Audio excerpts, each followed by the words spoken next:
Unit 2, B. The 1,000-Year Bird Song A. Every summer, the calls of thousands of swamp sparrows can be heard across North America's wetlands. These little brown birds know only a few songs, but they know them very well. In fact, their musical set list probably hasn't changed much for centuries. B. Like humans, baby swamp sparrows learn to communicate by copying adults. From a young age, they learn to copy, or mimic, songs sung by their elders. Swamp sparrows very rarely make mistakes when they learn their songs, says biologist Robert Lachlan. In fact, their mimicry is so accurate that the music changes little between generations. See, just like children, the sparrows don't remember every song they hear, Lachlan says. They don't just learn songs at random, they pick up commoner songs rather than rarer songs.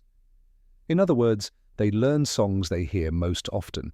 It's an example of a strategy that scientists call conformist bias.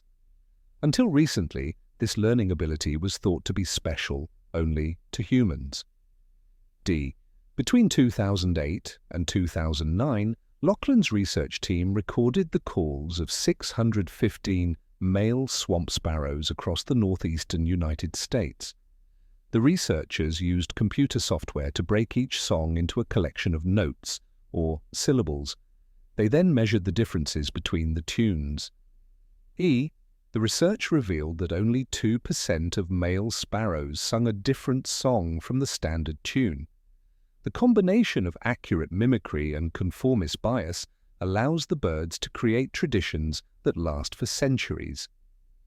With those two ingredients together, you end up with traditions that are really stable, says Lachlan.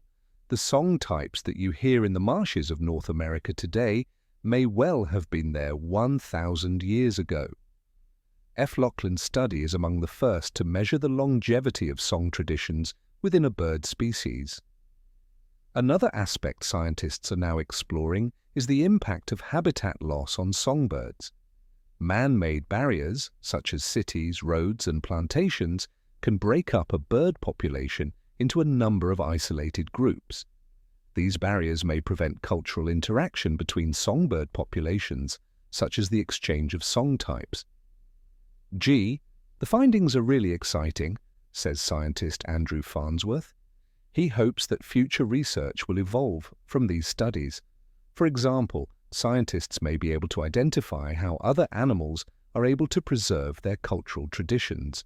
Seeing the potential for it in other organisms is super cool, says Farnsworth.